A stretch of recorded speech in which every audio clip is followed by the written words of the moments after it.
Bismillahirrahmanirrahim. Assalamualaikum warahmatullahi wabarakatuh. Allahu Akbar, Allahu Akbar, Allahu Akbar. Allahu Akbar, Allahu Akbar, Allahu Akbar. Allahu Akbar, Allahu Akbar, Allahu Akbar. Allahu Akbar kabira, walhamdulillahi katsira, wa subhanallahi bukratan wa asila. La ilaha illallah wa la na'budu illa iyyah mukhlisina lahu-d-din walau karihal kafirun walau karihal munafiqun walau karihal musyrikun. La ilaha illallah wahdah wa nasara 'abdah wa azza jundahu wa hazamal ahzab wahdah. La ilaha illallah wallahu akbar. Allahu akbar walillahil hamd.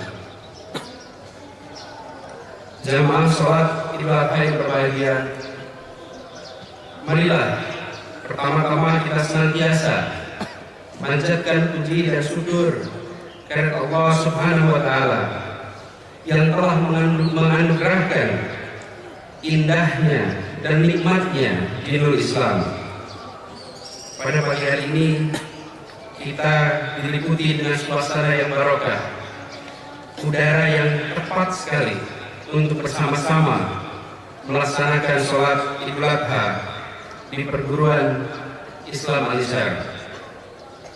Sebagian dari saudara kita umat Islam Indonesia sedang melaksanakan ibadah haji, dan sebagian dari kita baru saja menyelesaikan ibadah puasa Arafah kemarin. Dan dalam rangkaian Idul Adha selama 3 hari ke depan, di hari-hari tasyrik, kita akan melaksanakan ibadah kurban. Perintah kurban sebagaimana tadi dikutip oleh Imam As-Sholli li Rabbika wanhar, maka dirikanlah sholat karena Tuhanmu dan berkorbanlah. Tradisi kurban yang kita kenal semenjak peristiwa di Makkah pada saat Nabi Ibrahim diperintahkan untuk mengorbankan Ismail, terus menjadi sebuah kewajiban yang kita teruskan sampai kini. Perintah kurban memiliki riwayat yang panjang. Ibrahim yang sering disebut sebagai bapak tauhid, bapak segala bangsa di Timur Tengah, tidak ada kepercayaan agama yang lahir, yang muncul sesudah Ibrahim yang tidak menggunakan Ibrahim sebagai referensi. Seluruh agama-agama yang lahir, agama samawi, merefer pada Ibrahim. Kita pun dalam sholat kita tidak luput di dalam mendoakan Ibrahim dan anak cucunya. Diriwayatkan suatu ketika Nabi Ibrahim membuat ibadah korban dengan 1000 kambing, 3.300 lembu, dan 100 unta yang dipersembahkan untuk Allah Subhanahu wa Ta'ala. Dan saat itu Ibrahim berkata, semua yang menjadi korban ini belum apa-apa. Demi Allah, kalau saya dikaruniai seorang anak laki-laki, maka saya akan kurbankan juga untuk Allah. Riwayat menjelaskan cukup panjang. Akhirnya Ibrahim dikabulkan doanya, mendapatkan seorang anak yang kita semua kenal diberi nama Ismail. Riwayat ada yang menyebut usia 7 tahun, ada yang menyebut usia 13 tahun. Pada saat di Mekah, Ibrahim mendapatkan sebuah mimpi dan mendengarkan sebuah kalimat kira-kira bunyinya begini: Ibrahim, tunaikan nazarmu. Paginya Ibrahim berpikir, ini adalah mimpi perintah dari Allah atau sekedar godaan setan. Malam kedua, Ibrahim mendapatkan mimpi yang sama dan mendengar kalimat dalam mimpinya yang kira-kira hampir sama. Ibrahim, tunaikan nazarmu. Malam ketiga, Ibrahim mendapatkan mimpi yang sama, kalimatnya, Ibrahim, tunaikan nazarmu. Esoknya, Ibrahim berniat untuk menunaikan nazar itu. Ibrahim meminta pada ibu Ismail, yaitu Hajar, "Hai Hajar, pakaikan anakmu Ismail dengan pakaian yang paling baik dan bagus. Aku hendak pergi dengannya." Lalu Hajar memakaikan pakaian yang paling baik, memberinya wangi-wangian, membersihkan tubuh Ismail. Hajar belum tahu apa yang akan terjadi. Ibrahim pergi bersama Ismail dengan membawa tali dan pisau yang tajam. Dalam perjalanan, iblis sudah menanti.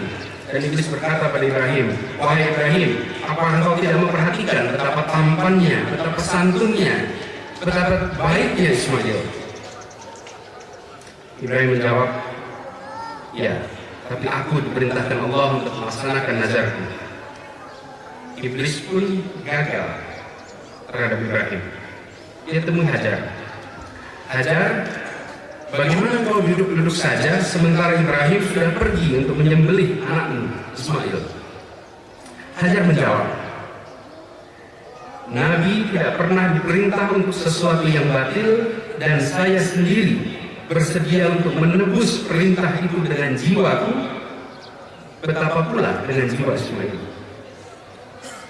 Iblis putus asa dengan ibunya karena gagal membujuk Ibrahim dan Hajar, lalu pergi ke Ismail. "Sungguh Ismail, engkau bersenang-senang padahal ayahmu membawa tali dan pisau untuk menyembelih kamu." Ismail menjawab, "Iblis, jangan kau berdusta. Kenapa ayahku akan menyembelih aku?" Lalu Iblis menjawab, "Karena ayahmu mengira Tuhannya menyuruhnya untuk itu." Jawaban Ismail ini perhatikan.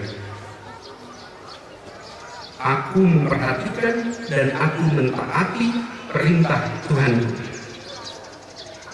Selesai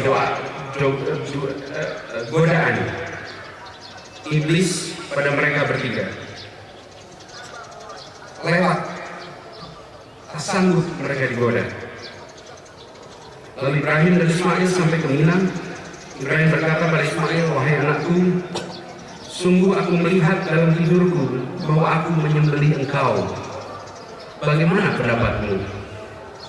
Dan Ismail menjawab, "Wahai ayahku, kerjakanlah apa yang menjadi perintahnya, dan insya Allah ayah akan mendapatkan aku sebagai orang yang sabar, yang taat pada yang diperintahkan pada ayah untuk menyembelih aku."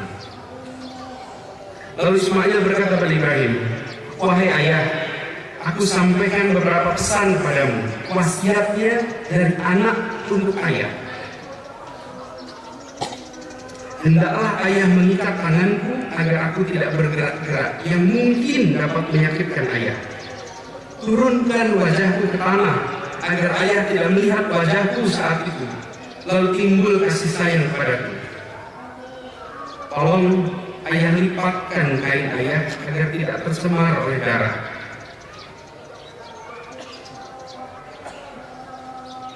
Tajamkan pisau itu ayah, dan jangan ceritakan ini semua pada ibu. Hendaklah ayah menajamkan semuanya agar prosesnya cepat. Dan ayah, bila ayah mengetahui anak seperti aku, hendaklah ayah jangan melihatnya membayangkan seperti wajahku, agar ayah tidak susah dan duka." Ibrahim lalu berkata, "Anakku Ismail, engkau adalah sesungguhnya sebaik-baiknya penolong dalam melaksanakan perintah Allah." Ibrahim baringkan Ismail seperti hendak memotong kambing, lalu tempelkan belati pisau yang tajam itu dan dipotong.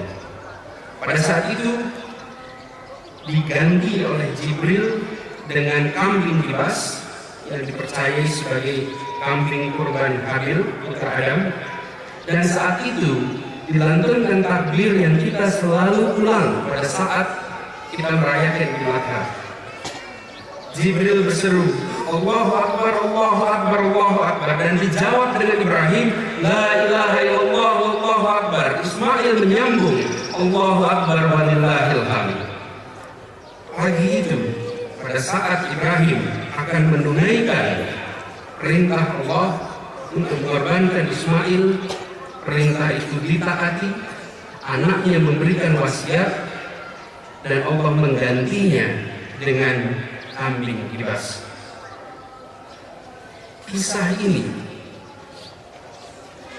hadirin jamaah sholat Idul Adha yang dirahmati Allah, kisah ini merupakan sesuatu yang sangat berharga bagi kita.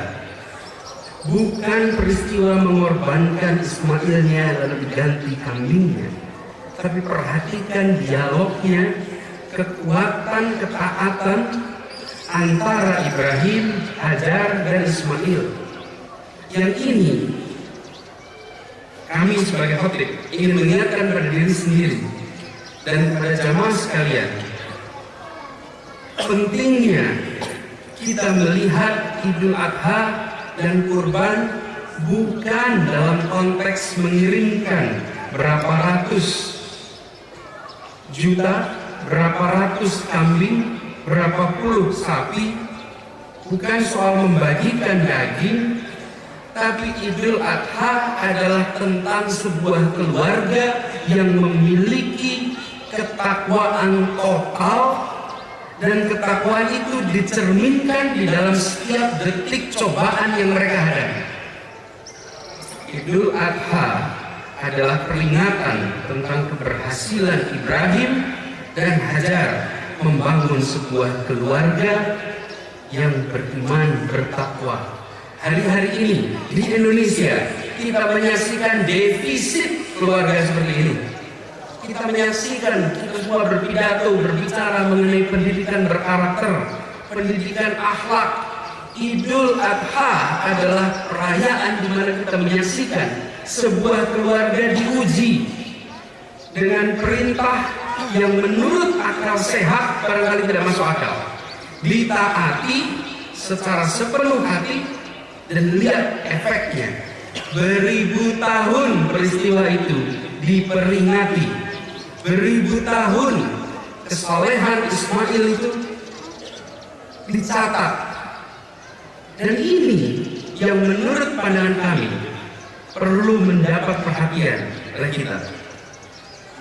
Jamaah sholat Idul Adha rahimakumullah. Allahu Akbar, Allahu Akbar, Allahu Akbar, walillahil hamd. Jika semangat berkorban yang kita miliki sebatas semangat memotong kambing, memotong sapi di hari Idul Adha dan di hari-hari tasyrik, maka coba kita perhatikan, dalam satu tahun kita ada 365 hari. Hari raya kurban dan hari tasyrik itu hanya 4 hari. Jika semangat kurban itu hanya 4 hari dari 365, apalah yang bisa kita lakukan? Perubahan apa yang akan bisa kita kerjakan? Tidak ada. Tidak ada.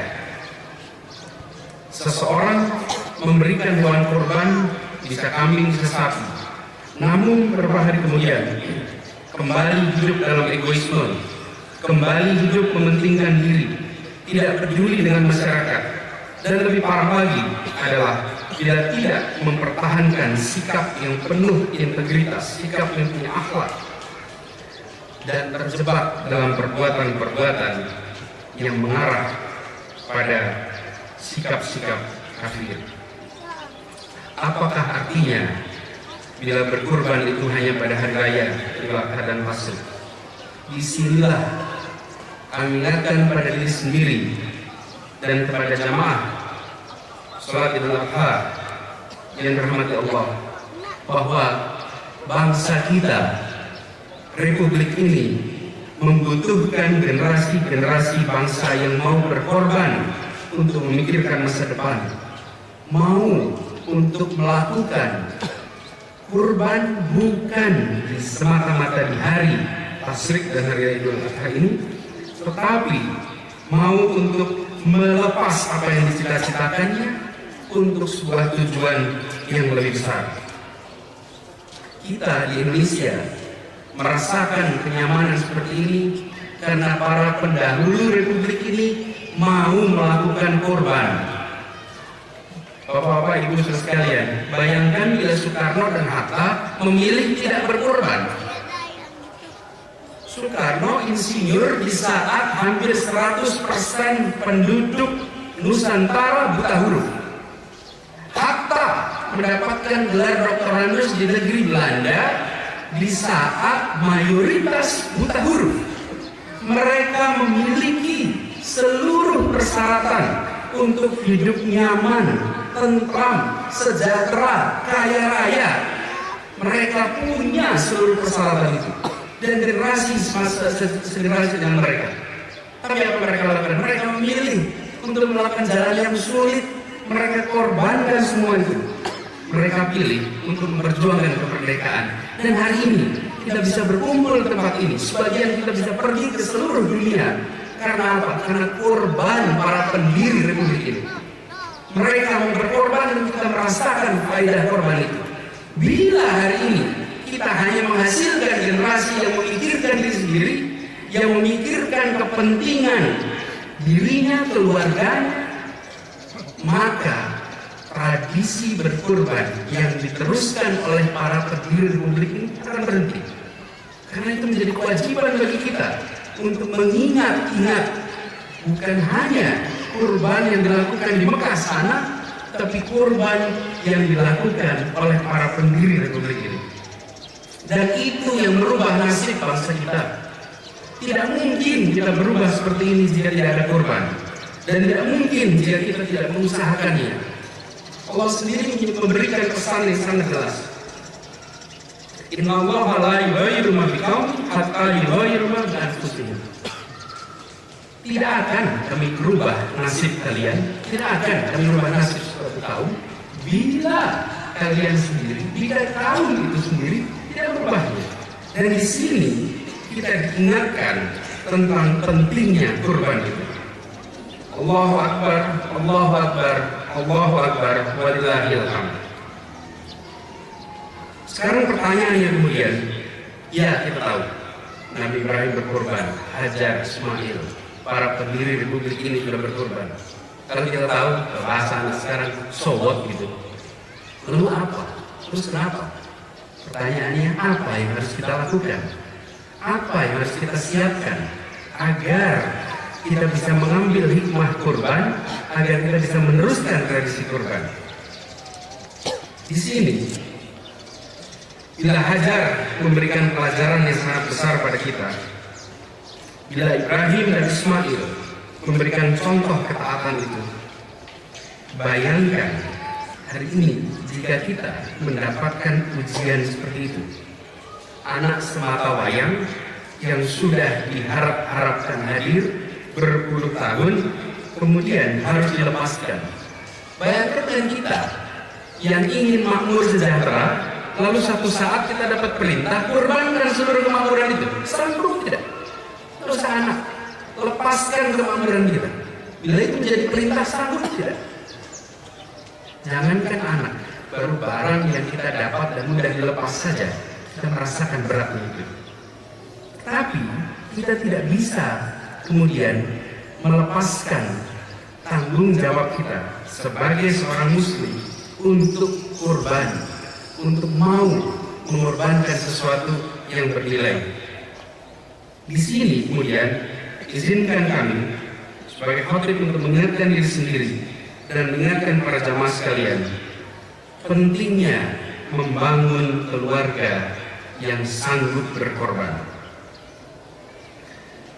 Dan ada pesan-pesan hikmah dari keluarga Ibrahim yang izinkan saya untuk menyebutkan beberapa. Pertama, dan menarik ini, sebagai orang tua, Ibrahim tidak otoriter dan sewenang-wenang. Ibrahim tahu apa yang benar, tapi Ibrahim konsultasikan pada anak. Ibrahim tidak serta-merta menyembelih Ismail. Ibrahim tidak memaksakan pendapatnya, tapi Ibrahim melatih sikap dialog, sikap tukar pikiran dengan Ismail. Tapi ada satu yang tersembunyi di sini, yaitu Ibrahim bekali anaknya dengan iman, dengan takwa, dengan kesalehan, sehingga pada saat dia dialog, anak pun justru memberikan wasiat pada orang tuanya. Yang kedua, Ismail ini banyak ditinggal oleh Ibrahim. Ibrahim itu berjalan seorang pengembara, banyak pergi kemana-mana. Hampir seluruh titik di Timur Tengah yang menjadi tradisi sekitar periode Mesopotamia itu dikunjungi oleh Ibrahim. Bila kita melihat sejarah titik-titik kunjungan Ibrahim, rasanya impresif sekali. Di saat belum ada kendaraan yang luar biasa cepat seperti sekarang, ada seorang manusia yang bisa mendatangi titik-titik yang sangat jauh. Ibunya yang banyak menemani Ismail. Ibu memiliki peran yang sangat besar dalam mendidik dan melahirkan anak-anak yang soleh. Ibu adalah madrasah pertama anaknya. Pendidikan anak soleh dimulai dari kandungan. Ayahnya menemani, ibunya yang menjagai. Oleh karena itu, pelajaran penting bagi kita. Jika kita berharap memiliki anak-anak dan keluarga seperti Ibrahim, anak-anak seperti Ismail, maka dari orang tua kita sendiri, sebagai orang tua, kita harus memulai untuk memberikan contoh, memberikan teladan. Karena dari situlah Ismail belajar tentang ketakwaan. Dari ibulah dia menyerap ketakwaan itu. Dan Rasulullah pun ketika ditanya siapa orang yang pantas dihormati, Rasulullah mengatakan ibu. Siapa? Ibu. Ditanya lagi, jawabnya ibu. Ibu adalah kunci.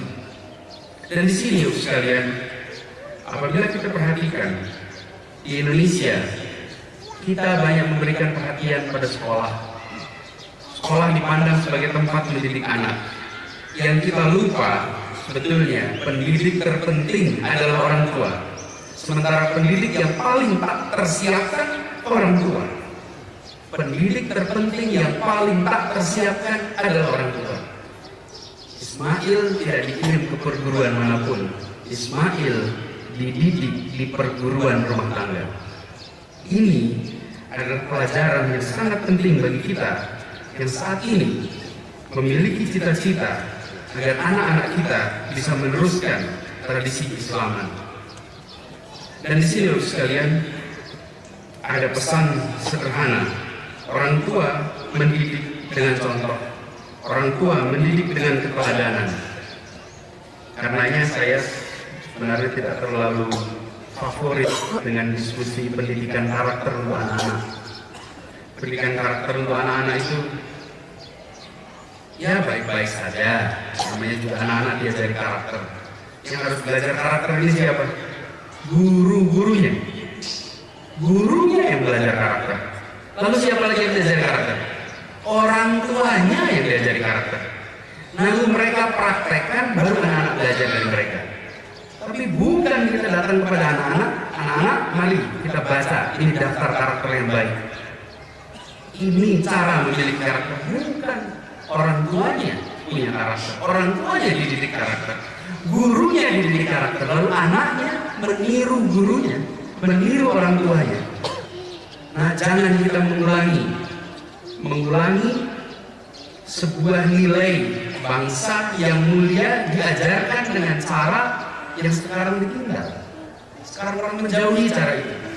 Ketika Pancasila diajarkan sebagai doktrin kepada anak didik, anak-anak mendengar Pancasila tidak ada yang berdebat, benar baik. Lalu mereka menengok pada gurunya. Kapan Bapak Ibu guru laksanakan? Kapan Bapak dan Ibu di rumah jalankan? Kita mengajarkan agama juga dengan praktek. Anak-anak bisa diajari sholat dengan cara diberikan video, audio visual. Tolong Anda perhatikan dalam sholat lewat itu. Tidak bisa. Kita ajari anak itu sholat bersama. Kalau ayahnya tak bangun subuh, jangan harap anaknya bangun subuh. Kalau ayahnya tak sholat maghrib berjamaah, jangan harap anaknya sholat maghrib berjamaah. Kalau ayahnya tidak menjalankan puasa, jangan harap anaknya puasa. Saat puasa Arafah, anaknya suruh puasa, orang tuanya tidak puasa tapi sembunyi. Jangan harap anaknya akan menjalankan itu. Teladan adalah kunci. Dan ini menurut saya pelajaran terpenting dari peristiwa Idul Kurban yang kita peringati setiap tahun ini.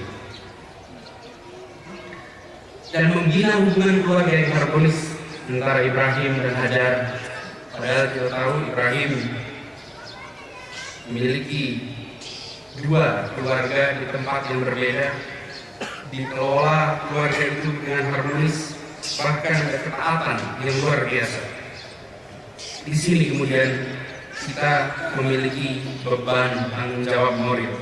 Bisakah kita meneruskan tradisi yang sudah dimulai oleh Ibrahim itu? Keluarga adalah bagian terkecil dari masyarakat. Kunci utama membangun karakter unggulan adalah membangun karakter di dalam keluarga, membangun karakter sejak anak-anak. Bila kita tidak memainkan peran itu sekarang di keluarga kita, di anak-anak kita, maka jangan harap generasi masa depan akan memiliki anak-anak yang siap berkorban. Bapak Ibu saudara sekalian, apabila hari ini kita mensyukuri kenikmatan merdeka, kenikmatan kesejahteraan, maka kita sering secara eksplisit lupa untuk menyadari pengorbanan pendahulu kita.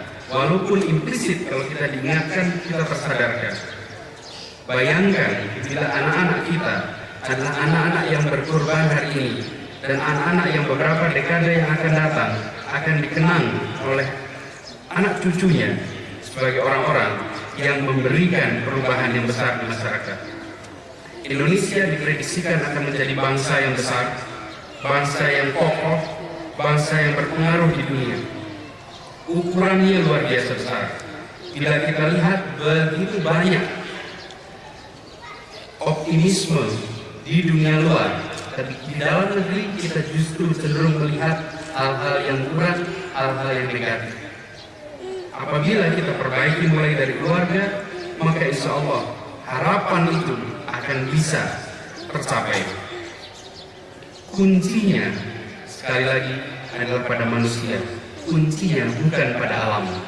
Sebagai informasi untuk sekalian, kekayaan alam negara bangsa-bangsa Muslim, negara-negara yang penduduknya mayoritas Muslim luar biasa banyak.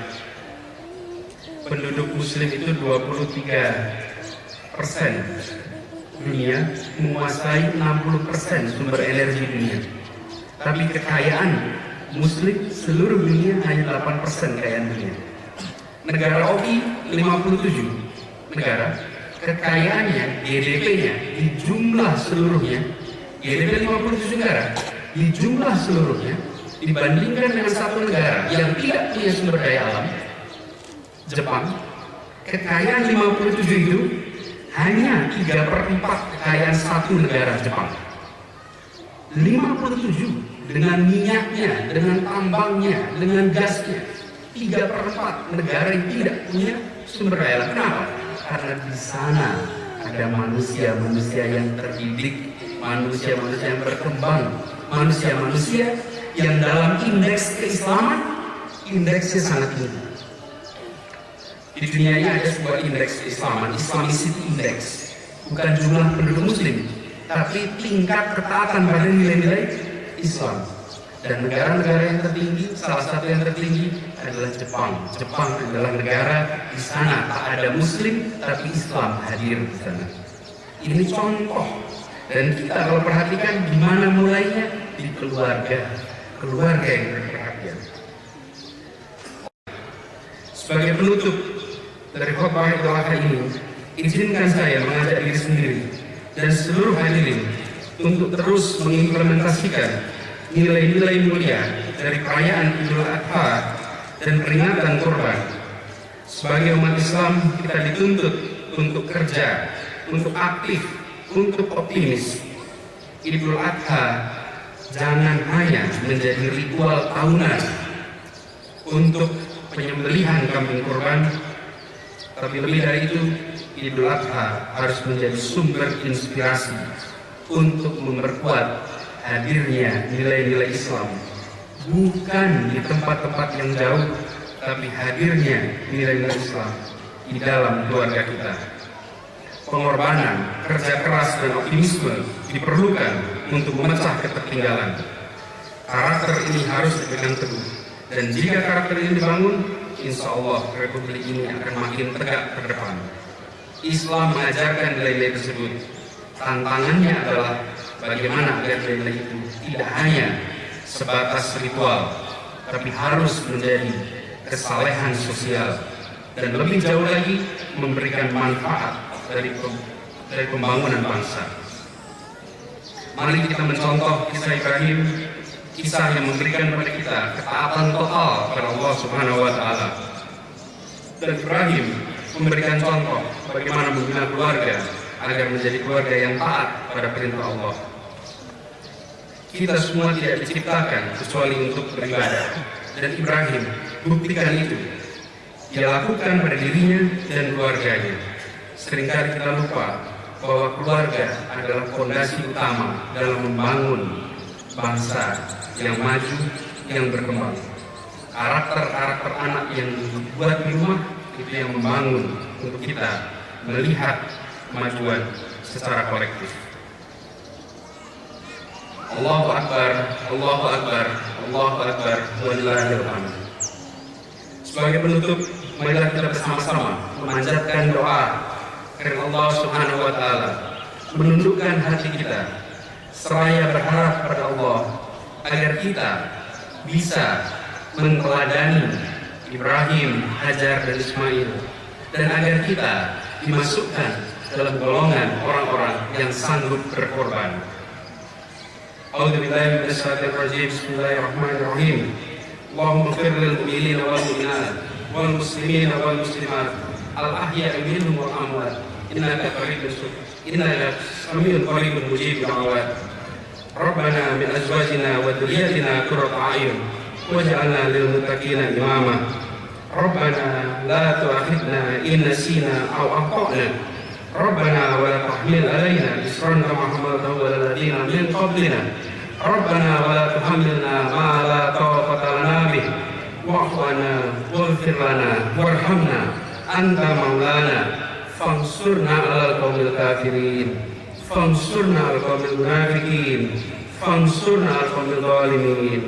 Ya Allah, Tuhan semesta alam, pada pagi hari ini 10 Dzulhijjah 1432 bersamaan dengan Hari Raya Idul Adha, kami mohon kepadamu menundukkan hati di tempat ini sebagai makhluk yang tak berdaya di hadapanmu.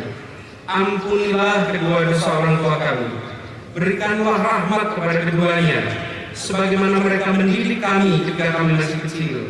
Jadikanlah kami sebagai orang tua yang bisa menjadi panutan dan contoh bagi putra dan putri kami. Jadikanlah kami orang tua yang bisa mendidik anak kami dengan sebaik-baiknya. Jadikanlah kami sebagai anak yang soleh, anak yang solehah, anak yang berbakti kepada orang tua, berbakti kepada bangsa dan agama. Sesungguhnya anak-anak kami adalah amanah kami, adalah penerus kami. Ya Allah, ya Tuhan yang Maha Pengasih lagi Maha Penyayang, Tuhan semesta alam, berikanlah berkah dan daya-Mu kepada kami. Jadikanlah kami senantiasa manusia yang tak lupa bersyukur kepadamu. Jadikanlah kami manusia yang senantiasa bekerja keras. Jadikanlah kami manusia yang optimis melihat masa depan. Ya Allah, ya Tuhan kami, ya Allah yang Maha Pengasih yang penyayang, anugerahkanlah bangsa Indonesia dengan manusia yang terdidik, karena sesungguhnya manusia yang terdidik, terserahkan adalah kunci utama untuk kita bisa meraih cita-cita bangsa. Jadikanlah bangsa kami tidak hanya terdidik dalam pengetahuan, namun terdidik dalam moral, terdidik dalam akhlak, sehingga kami bisa menjaga bahtera negeri ini. Ya Allah, ya Tuhan yang Maha Pengasih lagi Maha Penyayang, kabulkanlah doa kami. Rabbana atina fid dunya hasanah wa fil akhirati hasanah wa qina adzabannar. Alhamdulillahirabbil alamin. Assalamualaikum warahmatullahi wabarakatuh. Waalaikumsalam.